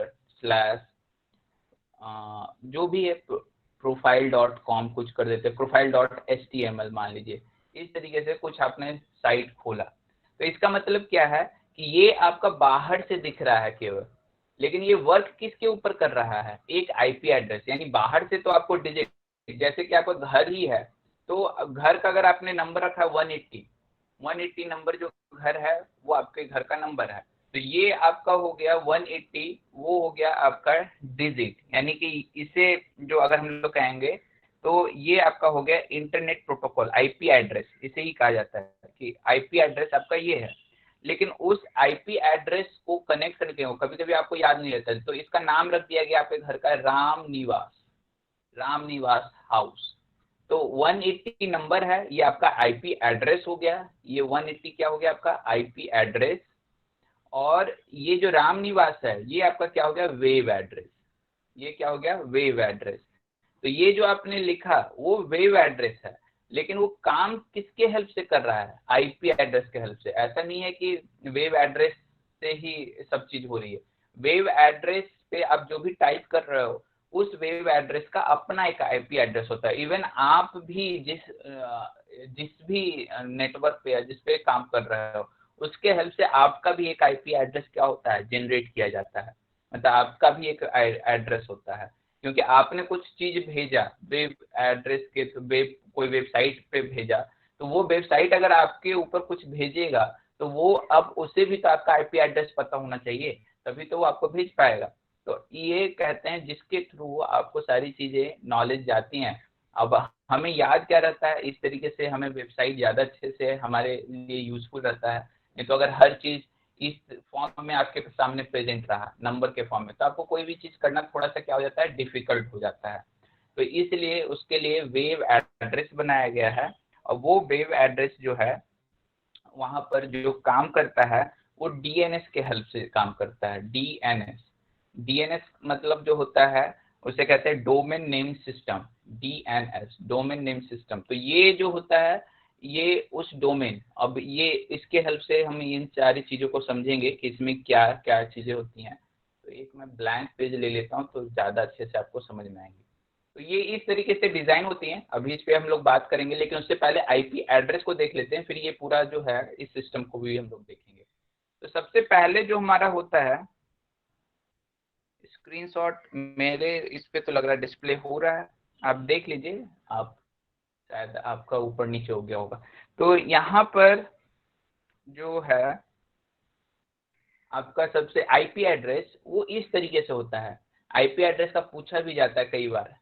चार आपको क्या होते हैं, 4 डिजिट होते हैं, और उनके बीच डॉट डॉट और डॉट, 3 डॉट होते हैं। ये ना तो कॉमा होगा ना कुछ और होगा। कभी कभी ऐसा भी पूछा गया है कॉमा दे करके अब पूछा गया है कि ये सही है या गलत है, इस तरीके से भी चीजें आती हैं। तो वो ध्यान रखिएगा कि चारों के बीच में डॉट होता है, और इसके अंदर जो नंबर होते हैं वो 0 से 0 to 255 इतने ही नंबर हो सकते हैं। इससे ज्यादा बड़ा नंबर है तो आईपी एड्रेस गलत है। यानी कि 0 to 255 तक ही इसके अंदर नंबर हो सकते हैं। यानी कि कोई भी एड्रेस मान लीजिए ऐसा लिख दिया गया 259.001.30.5, इस तरीके से कुछ भी आपका दिया गया तो ये एड्रेस गलत है, ये पॉसिबल नहीं है क्योंकि ये 255 से ऊपर है। तो ऐसा कोई एड्रेस संभव ही नहीं है। यहाँ 001 भी नहीं देगा, 0.1 ही इस तरीके से। तो ये आपका क्या है, एड्रेस संभव नहीं है। तो इसका क्या मतलब है कि अगर 0 और 255 के नंबर से ज्यादा कोई नंबर है, ये मतलब या कम है या निगेटिव में कुछ दे दिया, तो उस तरह का एड्रेस डिफाइन नहीं होता है, वो आईपी एड्रेस नहीं होता है। तो ये आईपी एड्रेस का है कि 0 और इससे 255 इसके बीच ही नंबर होंगे हर एक डॉट के बाद। ये भी 0 से 255, ये भी और ये भी, चारों नॉट अपर टू। हाँ, जो 255 तक होंगे, 255 से ऊपर नहीं होंगे। 0 होगा, 0 से नीचे नहीं होगा, 255 होगा, इससे ज्यादा नहीं होगा, यानी 256 नहीं हो सकता। लिमिट क्यों है, ये लिमिट बनाने वाले लोगों ने इसे कंप्लीट किया है कि हाँ इतने डिजिट हैं और उस हिसाब से एक 1 बाइट जो होता है उस हिसाब से उसे बनाया गया। तो वो एक बाइट में 8 डिजिट आते हैं, 8 बिट। तो 2 की पावर 8 जो होता है वो टोटल कितने डिजिट लेते हैं, तो 256, 2 की पावर 8। तो 256 0 से लेकर 255 टोटल डिजिट कितने हो गए, 256। तो उसके बेसिस पे ये डिफाइन किया गया है। तो वो अभी आपको ज्यादा जानने की जरूरत नहीं है, उसकी जरूरत नहीं पड़ेगा आपको, फिलहाल इस तरीके से माइंड में आप रखिए, आपका हो जाएगा। क्लास भी है, तो क्लास में तो 4 क्लास में डिफाइन किया गया, वो चीज़ अभी जानने की जरूरत नहीं है। वो फिर जैसे 0 से 125 और इस तक एक क्लास दिया, फिर उसके आगे दूसरा क्लास दिया, तो लेकिन चारों क्लास मिला करके वो 255 ही मैक्सिमम लिमिट है, उससे ज़्यादा नहीं जाएगा। तो क्लास की भी हम लोग बात नहीं करेंगे, वो फिर ज़्यादा हो जाएगा। अभी हम लोग बस यहीं पे रुकेंगे, 0 to 255 आपको ये जानना आपके लिए काफ़ी है अभी। तो इन सारी चीज़ों को आप जान सकते हो, समझ सकते हो कि आईपी एड्रेस में इस तरीके से 0 से 255 ही जाता है, और आपसे वही क्वेश्चन पूछा जाएगा, उससे ज़्यादा नहीं पूछा जाएगा। तो ज़्यादा की अभी आवश्यकता नहीं है, फिर कंफ्यूज करेंगे, दिक्कत होगा। वेबसाइट क्या होता है, a set of related web pages located under a single domain name. यानी कि ये क्या हो गया आपका वेबसाइट, यानी कि और इसमें इसे आप जो कहते हैं www डॉट, इसके बाद जो होता है वो होता है डोमेन नेम। तो ये पूरा आपका डोमेन नेम कहलाता है। तो ये जो डोमेन हो गया, जो ये आपका नेम है, वो आपका क्या कहता है, उस डोमेन नेम के हेल्प से वेबसाइट भेजते हैं। लेकिन वो डोमेन नेम और उसके पीछे वर्क आखिर क्या कर रहा है, उसके पीछे वर्क कर रहा है आपका आईपी एड्रेस। तो ये आपको याद रखना है कि वेबसाइट एक्चुअली नहीं कुछ है, वो वेबसाइट काम किसके हेल्प से कर रहा है, तो वो डोमेन नेम, ये आईपी एड्रेस के हेल्प से सारी चीजें काम कर रहा है। 2 की power 8 is not 255, it is 256। 2 की पावर 8 कभी भी 255 नहीं होगी। और 0 भी आपका ऐड हो गया ना, तो 0 से 255 कितने डिजिट हो गए, टोटल 256। तो टोटल कितने हो रहे हैं, 256। 1 से 255 आपका 255 हो गया, प्लस 0 इट इज 256। तो वो चीज देख लीजिएगा, उसमें ज्यादा कंफ्यूज ना हो। मैं यहाँ पर अब आपको थोड़ा सा सारी चीजें बता देता हूँ। हाँ, वो बाइंड एक्चुअली क्या है ना कि वो जो 4 डब्बे बनाए गए हैं ना, वो एक एक बाइट को लेकर के चलता है, एक एक बाइट के मैसेज के बराबर। तो उसके हिसाब से उसे बनाया गया है। तो यहाँ पे एक बाइट में 8 बिट होते हैं, और 8 बिट में टोटल ये जो होंगे वो क्या होंगे, 2 की पावर 8। तो ये सारी चीजें यहाँ पे पॉसिबिलिटी होती है। तो वो बाद में हम लोग देखेंगे, आप जब डिटेल में पढ़ना चाहोगे तो पढ़ सकते हो, अभी उसमें कंफ्यूज ना करें, नहीं तो आप फिर कंफ्यूज होंगे। आगे हम लोग चलते हैं, इसके बाद नेक्स्ट एड्रेस के ऊपर चलते हैं। एड्रेस पे वर्क क्या हो रहा है, क्योंकि इंपॉर्टेंट कॉन्सेप्ट उससे हमारा ना छूट गया। जैसे आपका एड्रेस जो फुल है, एक मैं यहाँ पे लिख रहा हूँ, उसके बाद हम लोग बात करेंगे हर एक पॉइंट की। जैसे यहाँ पे कुछ भी एक डोमेन इसे लिख देता हूँ, कुछ भी आपका डोमेन है, नेम आपने अपने नाम पे ही कुछ बना दिया, वेबसाइट .org या कुछ भी है, /user /profile.html, इस तरीके से आपने कुछ बना दिया। अब इसमें चीजें किस तरीके से हो रही हैं, तो चीजें क्या हो रही हैं कि जैसे आपका, आप कभी कभी देखते होंगे आपके दो तरीके से आगे ये वेबसाइट खुलती है, या तो HTTPS के नाम से या फिर HTTP के नाम से। तो S क्या होता है, वो एक्चुअली सिक्योरिटी को दिखाता है कि वो सिक्योर है, और HTTP जो होता है वो उसको रेड से दिखाता है, तो इसका मतलब होता है वो सिक्योर नहीं है। दो तरह से वेबसाइट खुलता है।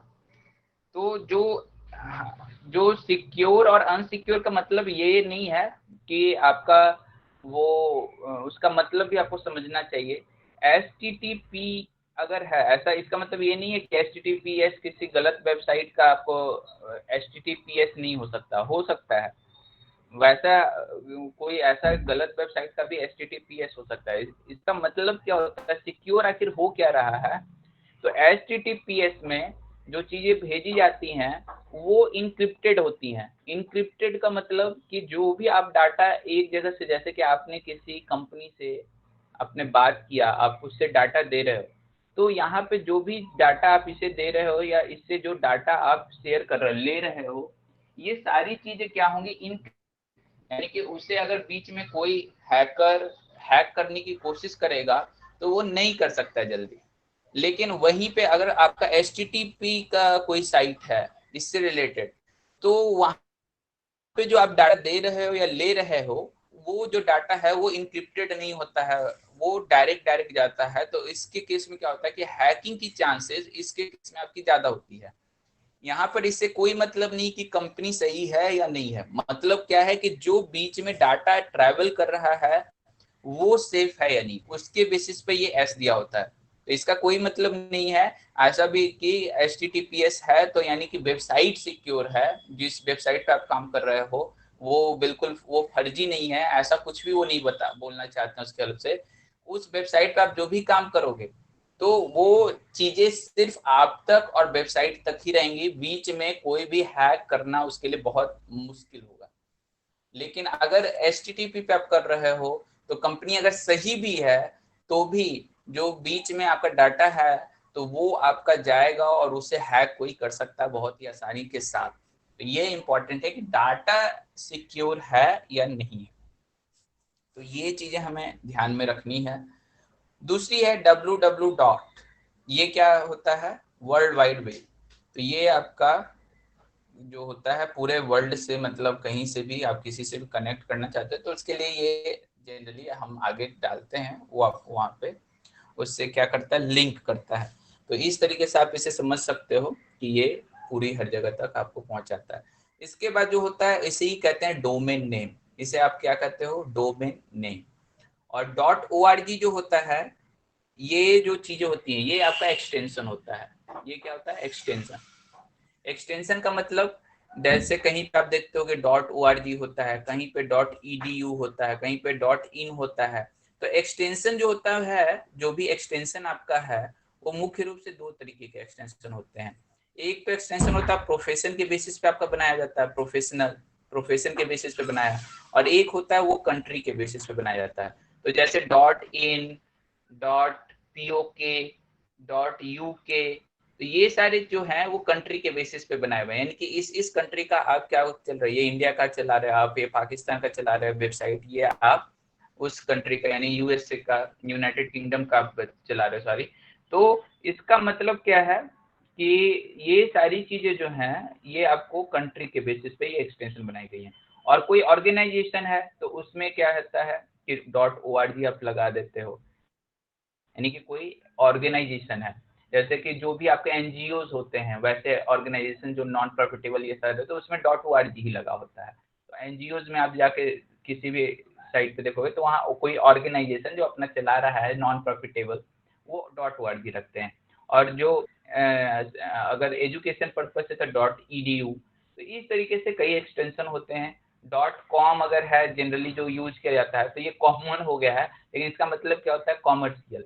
ये क्या हो गया, कॉमर्शियल। तो ये यानी कॉमर्शियल बेसिस पे जो चला रहा है। तो इस तरीके से कई एक्सटेंशन डिफाइन किए हुए हैं। इससे आपको पता चलता है कि आखिर उस वेबसाइट पर हो क्या रहा है, किस तरह की वेबसाइट है, जो वर्क कर रहा है वो क्या वर्क कर रहा है। तो ये चीजें हमें सिर्फ वेबसाइट से समझ में आ जाती हैं। उसके बाद जैसे स्लैश करके कई बार आप यहीं तक रुकते हो, तो ये वेबसाइट खुलता है, लेकिन उसके बाद फिर आप खोजते हो कि कहाँ पे कौन सा पॉइंट है। लेकिन अगर आपको पता है कि फाइल एग्जैक्ट पोजीशन कहाँ पे है, तो आप स्लैश करके उस फाइल का लोकेशन यहाँ पे ये मतलब पाथ दिखा देते हो कि इस फाइल पे हमें पहुंचना है। इस वेबसाइट पे ही नहीं खुलेगा, वो इस पेज तक पहुंच जाएगा। यानी कि अगर ये पेज है या जो भी कुछ है, तो उस पेज तक आप डायरेक्टली पहुंच जाते हो। ये आपका केवल वेबसाइट नहीं खुलता है, डायरेक्टली आपका पेज पहुंच जाता है। तो ये पेज कई तरीके के हो सकते हैं, जैसे HTML है यहाँ पे मैंने लिखा, उसी तरीके से PHP का होता है, अलग अलग जिस पे भी वो डिजाइन किया हुआ पेज है उसके बेसिस पे वो डॉट एक्सटेंशन उसका रहता है, तो वो फिर पेज का हो गया। तो इस तरीके से ये पूरी की पूरी आपकी क्या होती है, साइट होती है। और HTTP जो होता है, ये क्या होता है आपका प्रोटोकॉल। प्रोटोकॉल, और इसका HTTP क्या होता है, hyper text markup language. HTTP, हाँ, hyper text markup language HTML है वो। तो इसका मैं देख लेता हूँ HTTP का फुल फॉर्म है sir transfer protocol. Hyper hypertext text. Protocol. तो ये जो प्रोटोकॉल है वो इसका नाम क्या है, full form hyper text transfer protocol. तो इस बेसिस पे यानी एक ऐसा प्रोटोकॉल जो आपको पूरी तरीके से हर जगह आपको क्या कर रहा है, मतलब एक प्रोटोकॉल के तहत आप चल रहे हो कि हाँ आपका डायरेक्शन ये क्या करता है, देते जाता है कि यहाँ जाना है, यहाँ जाना है, यहाँ जाना है। तो इस तरीके से आपको पूरी तरीके से वो मैनेज करके आगे बढ़ाते रहता है। तो ये हो गया प्रोटोकॉल, यानी सेट ऑफ रूल्स जिसके आधार पे पूरा इंटरनेट काम कर रहा है।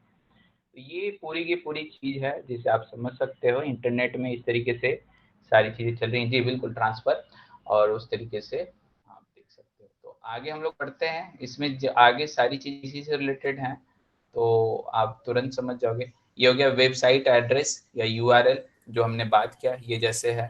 तो ये क्या हो गया, यहाँ पे देखिए जैसे .php है, तो ये पेज जो पहुंचेगा वो PHP पे बना हुआ है। और ये आपका क्या हो गया, एड्रेस हो गया। और ये आपका क्या है, एक्सटेंशन है। और ये क्या हो गया, हाइपर टेक्स्ट और ट्रांसफर प्रोटोकॉल। तो ये इस तरीके से आप इसे समझ सकते हो कि क्या हो रहा है। और ये कोई कमर्शियल फील्ड है, उसने बना लिया, तो इसने अपने नाम पे बनाया है, आप भी बना सकते हो। बहुत सारे अभी आप पे वेबसाइट होता है, क्या है वेबसाइट, जैसे कि आप कहीं पे जाते हो मार्केट में, और मार्केट में आपको अगर अपना पूरा चलाना है, क्या कहते हैं, कोई आप बिजनेस करना चाहते हो, तो आप एक जगह किराए पे लेते हो एक सेंटर, और उस पर फिर लोगों को वहां बुला करके आप कोई भी चीजें जो भी आप देना चाहते हो वो देते हो। तो वही सेम सेंटर अब क्या हो गया, वही मतलब आपको उसके लिए वहां खरीदना पड़ता है, तो वो काफी कॉस्टली भी है।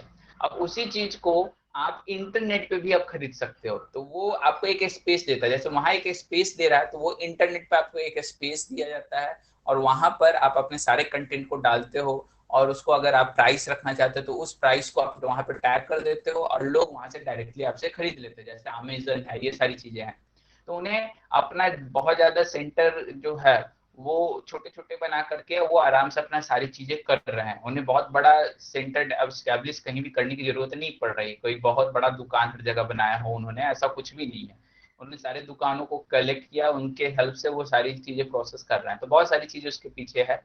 तो कहने का क्या मतलब है कि ये आपका एक तरह से उसी तरीके का एक आपको क्या मिल गया है, एक स्पेस मिल गया है, जिसके लिए आपको थोड़ा सा मतलब बहुत कम, उसके रिस्पेक्ट में तो बहुत कम पैसा दे करके आप अपने इसमें पूरी बिजनेस को क्या कर सकते हो, स्टेबल कर सकते हो, आप चला सकते हो। तो ये सारी चीजें हैं, सर्वर स्पेस। हाँ,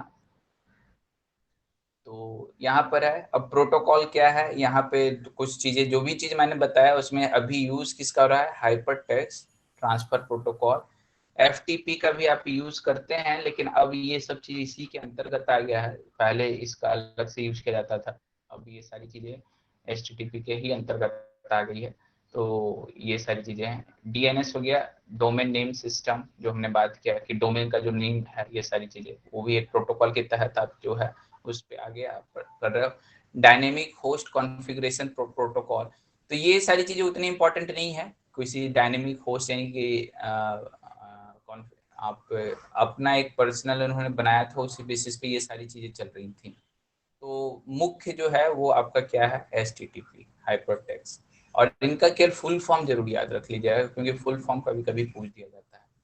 तो ये हो गया ट्रांसमिशन कंट्रोल प्रोटोकॉल। तो ये आपका ये भी इंटरनेट प्रोटोकॉल के अंतर्गत में आ जाता है। ये इसका ये क्या हो गया, आप ये सारी चीजें यूज में अभी जो मुख्य है वो यही है, हाइपरटेक्स्ट ट्रांसफर प्रोटोकॉल। तो यहाँ तक कोई दिक्कत मेरे ख्याल से नहीं होगा। और डोमेन नेम के ऊपर जो हम लोग चर्चा की है, डोमेन नेम ये आपका क्या आ गया, जैसे ये कुमार भरत या जो भी है, इस तरीके से जो भी आप बना रहे हो तो वो डोमेन नेम हो गया। और ये सारी चीजें, और यहाँ पे जो है कॉमर्शियल, ये जो चीजें हैं कंट्री के लिए .in .au .pk, sorry POK मैंने लिख दिया था, PK सिर्फ होता है .uk, ऑर्गेनाइजेशन का .org .gov, गवर्नमेंट का .edu .com, कॉमर्शियल। तो तरीके से डोमेन नेम आप देख सकते हो। फाइल ट्रांसफर का क्या है, हाइपर टेक्स्ट मार्कअप लैंग्वेज। तो ये क्या है, HTML hyper text markup language. Personal page बना रहे हो, होम पेज है तो PHP, और उसी तरह एक्टिव सर्वर पेज जावा, मुख्य इसमें वही है HTML hyper text markup language. और ये डिफरेंट डिफरेंट पेजेस के बेसिस पे आप उन्हें जावा पे अगर आप वर्क कर रहे हो तो जावा सर्वर पेजेस। तो ये इस तरीके से सारी चीजें यहाँ पर प्रेजेंट है। फाइल्स जो होती हैं, ये फाइल्स का टाइप है, किस पे आप फाइल बना रहे हो, किस पे आप वर्क कर रहे हो। तो आप सुनते हो कि मैं जावा पे वर्क करता हूँ, कोई बोलते हैं मैं इस पे वर्क कर रहा हूँ, तो उसी तरीके से उसके बेसिस पे वो फाइल आ जाती है। अब ये आती है फिशिंग। फिशिंग क्या है, एक सिंपल सा कॉन्सेप्ट है जिसमें ये बताया जाता है कि आप जो चोरी जो भी कर रहे हो, यानी कि किसी दूसरे का हैक कर रहे हो, यूजर नेम पासवर्ड ये सारी चीजें, सेंसिटिव चीजें आप हैक कर रहे हो बिना उसकी परमिशन के, आप उनसे जानने की कोशिश कर रहे हो, तो इसे एक जो नेम दिया गया है वो क्या दिया गया है, फिशिंग। तो फिशिंग का जो कॉन्सेप्ट है वो इम्पोर्टेंट है, वो ध्यान आप रखिएगा। तो चलिए, अभी आज हमारा टाइम भी हो गया है 11:04, तो यानी कल का एक और थोड़ा क्लास हमारा लग जाएगा, और उसके बाद फिर हम लोग कल कई सारे क्वेश्चंस भी कंप्लीट कर लेंगे। तो ये वैसे मैं आपको भेज दूंगा, वो आप देख लेना। और उसमें जो आगे का सारी चीज़ें हैं, ज़्यादा कुछ नहीं बचा है इसमें, बस कुछ जो ICT का जो आपका यूज़ है अलग अलग जगहों पे, और ये कुछ चीज़ें ऑलरेडी हमने स्टडी कर लिया है स्वयं, ये सब तो MOMC ज्ञान ये है। तो ये क्या है, डिजिटल वर्ल्ड में किस तरीके से, उसके बाद फिर ये सारे क्वेश्चंस आपको लगाने। तो यानी कि एक तरह से ऑलमोस्ट हमारा कंप्लीट हो गया है। और एक हम लोग थोड़ा सा देख लेंगे एक्सेल पे कैसे वर्क होता है, उससे रिलेटेड कुछ कुछ क्वेश्चंस आते हैं कभी कभी, एक्सेल पे वर्क कैसे होता है, तो वो हम लोग एक बार देख लेंगे कि कैसे वर्क करना है हमें। तो बहुत बहुत धन्यवाद, और इस तरीके से